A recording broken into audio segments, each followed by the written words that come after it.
Hi everyone and welcome to another Mixed Media Tuesday, and today I have a really fun project for you. I have created an Accordion Art Journal and I will be sharing 4 pages today along with the front and the back. And this is part 1, as I will be sharing a part 2 where I will be working at the back. And that part 2 is going to come live on Friday. So it is a really fun project, and I do have many new products from All and Create from the latest collection. But instead of doing an unboxing video, I thought it is always fun to just use the product so that you can see them in action and choose your favorites. So I'm going to start with the base. This is really simple, I like making things simple. All I do is start with a 12 by 12 black cardstock, and I'm going to score on one side at 4 and 8. And then I'm going to rotate and cut in half at 6. This is going to give me 2 parts that are already accordion folded, and all I'm going to do is just stick one on top of the other. Super simple to do, and you can extend it and make it as long as you like just by following the same steps. And this is actually going to give you pages to work on that they are 4 by 6. That is going to be my base. I'm going to leave it aside for now and work on the pages. Then I'm just going to stick them on top. For adding color on my pages, I'm going to play with distress paints today and my baby wipe technique. So here I'm starting with the first page and I'm using 2 very light shades. You will see that I'm going to completely change my mind in a bit, but for now this is what it is. Then I switch to another color combination, and this is Rusty Hinge and aged Mahogany, which is going to give me a very beautiful combination. Absolutely love this. So I decided let's do the other page the same color as well. So I'm going to grab it and go over it again. After all, I do have extra paint on my glass mat. By the way, I'm working on watercolor paper. This is thick watercolor paper. It is 300 GSM. So it takes wet mediums nicely. They are going to curve a little bit while the medium is wet, but once it dries, it's going to flatten up completely. I'm adding some splatters, and now I'm going to move on and introduce another color which is going to look beautiful over the colors that I already have. With a dry brush, I'm going to apply it on some areas, and look how it elevates that color combination. Absolutely gorgeous. And the color that I'm playing with now is Salvaged Patina. You will find everything I'm using linked down below, just like always, but I fell in love with this color combination. And by the way, make sure that the first layer of color is completely dry before you go and do the dry brushing with the other color, the Salvaged Patina in this case. Otherwise, it's going to blend with what is underneath, and it's not going to stand out. I do have some extra paint on my glass mat, so I'm adding some splatters, and then I'm going to work on the red 2 pages, and for these 2 I'm going with a completely different color combination. This is Uncharted Mariner, the blue shade, and Wilted Violet for the purple shade. They go beautifully together, again, as you can see.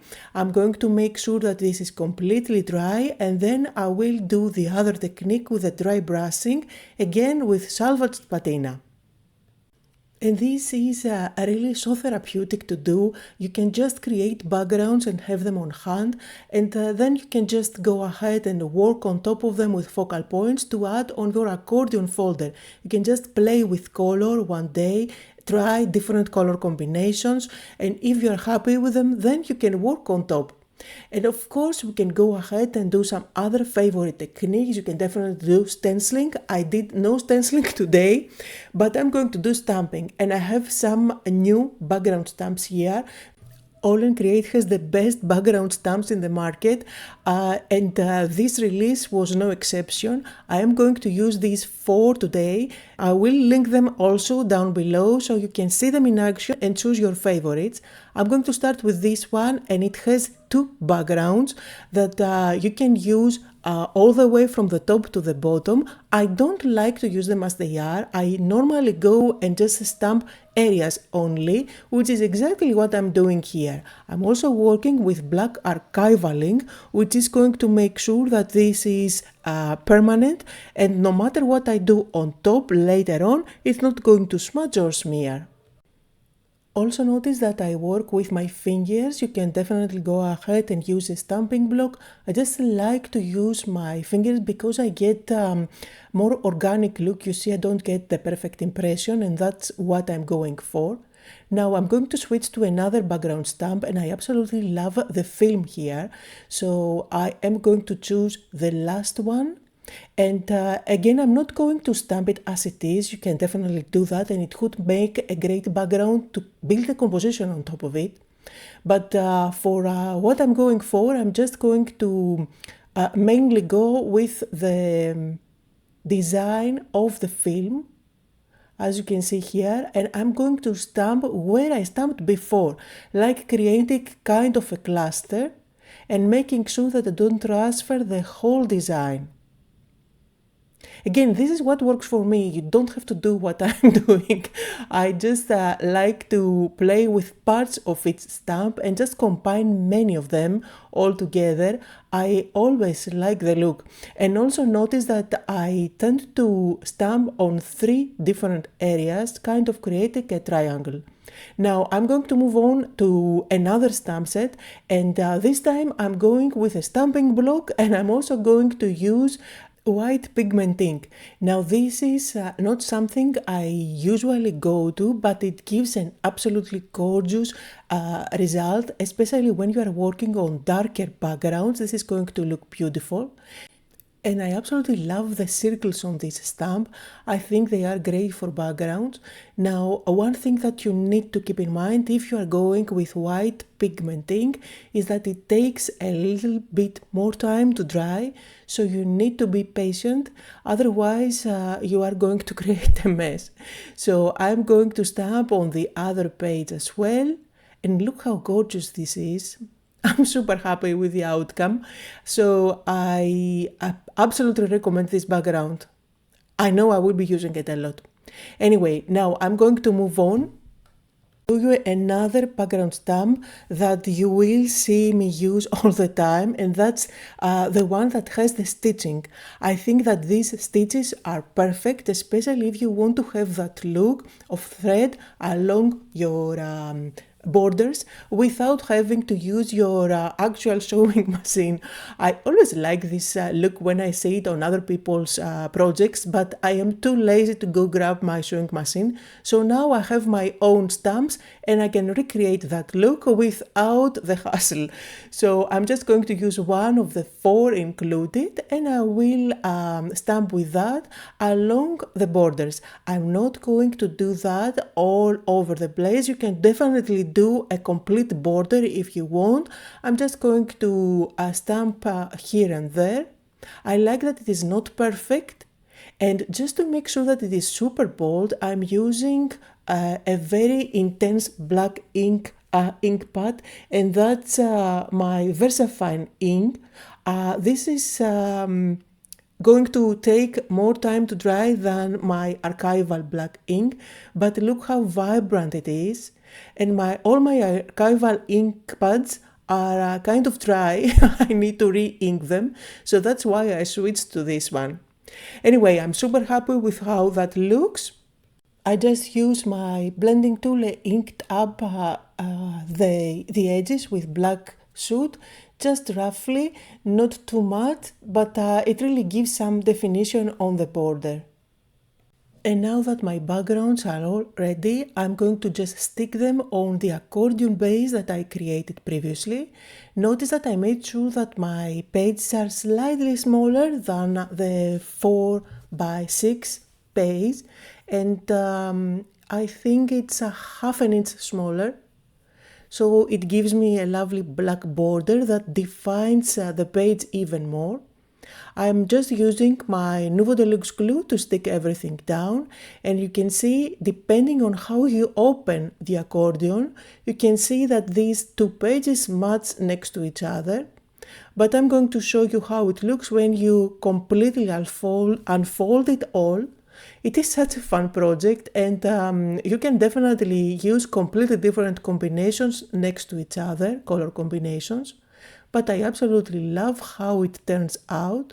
I'm going to decorate those 4 pages for you today, and I'm also going to do the front and the back.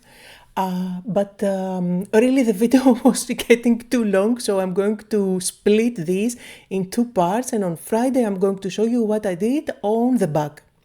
So I am adding some splatters, black splatters here, and for that I'm using black ink. This is Liquitex, by the way. I get a lot of questions about what I use for my splatters. And now let's work on the pages. For the first 2 pages, I'm going to work with the miniature postal stamps. These are great to work as tiles, but you can use them as focal points as well. I'm going to work with them as tiles. I'm going to stamp the images and then cut them out with the matching dies. And these are going to create a great base where I can build focal points on top.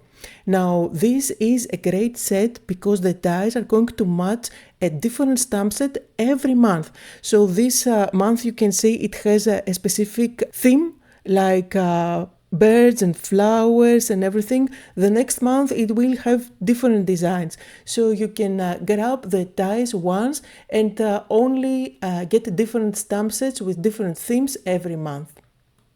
And you see I kept the background really plain as I wanted to stand out against the background. I'm only inking up the edges. And now as my focal points I'm going to go with black and white images. I do have some ephemera packs with flowers and butterflies mainly. These are 2 packs that I have and they are hundreds of them included, so you can play with them again and again.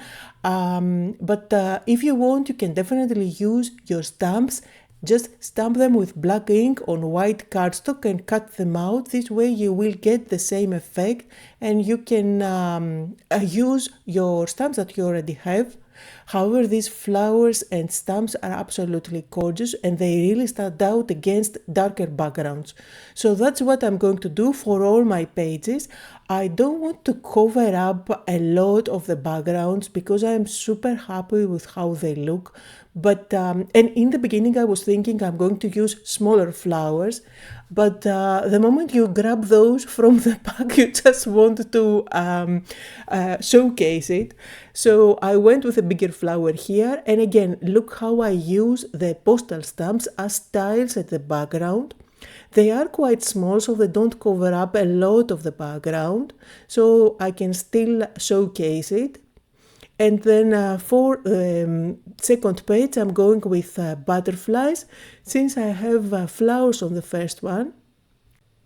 I also always like to add a quote or a motivational word on my pages. That's what I'm doing here. I went with optimism, honesty and love for these pages, and I'm going to outline them with a fine black marker, and as always I'm going to add my finishing touch, which if you are a follower you already know, I'm going to add white splatters. And I am super happy with how these 2 pages came together. For the next pages now, I'm not going to overthink it at all. I will use the exact same thing that I did for these 2 pages. But this time I'm going to go with circle postage stamps just because I have circles on my background, so I'm going to embrace it as a design. Again, I'm going to ink up my background really quickly, adding some purple and bluish tones. I'm going to stamp my stamps again, use the matching dies to cut them out, just doing the same process that I did for the first 2 pages. And by the way, did you like the video and leave a comment? Make sure to do so if you enjoy these videos because they really help and they do motivate me to share even more. Now, down below in the description, just like always, you will find links to everything I used, and you will find links to All and Create, the official website where you can see the products along with a coupon code, so make sure to use it. And you will also find links to US shops with coupons wherever these are available. So I am finishing off those 2 pages, and you can see here I went with smaller flowers just so that I don't cover up the background as much. I used some flowers and some butterflies and the postal stamps as tiles at the background. Absolutely happy with how this one looks as well. And let's unfold it all so you can see it all together. And now I am going to share the front and the back covers. These are going to be really quick and simple. For that I went with the newspaper look, and I have these 2 background stamps which are absolutely gorgeous when you want to get that look. I'm just going to stamp one so you can see it in action for the front, and the other one for the back. I know I'm using lots of products, but I think that seeing them in action are the best way to decide if you actually like the product and if it is a must-have for you. I'm inking up the edges with a couple of shades of brown just to give it that old newspaper look, and the one that I'm inking now is the Daily News. And then this one is the Global Gazette that features a motorcycle, a car, a boat, there's a sewing machine and even a typewriter. So now my front and back covers are ready. I'm going to stick them like so, but I want to have a closure, and for that, to keep the booklet closed, but for that I'm just going the easy way. I will just use ribbon that I will be able to tie around. Now I am just going to roughly measure how much I need. I want to be able to wrap around my ribbon a couple of times. I am using just some tape to hold the ribbon in place, and I'm working on the front cover now. I will use glue at the back of my front cover and just stick it on top, and I will repeat the same step for the back. So I kept the front and the back quite simple. That's what I always do with my journal covers, because I don't want to have any bulk since I store them on a bookshelf. I am going to wrap it around so you can see how it closes, and I will just tie a bow on the side. Absolutely gorgeous. I'm super happy with how it looks. I'm going to finish off the front by just sticking a label that I had in my ephemera pack.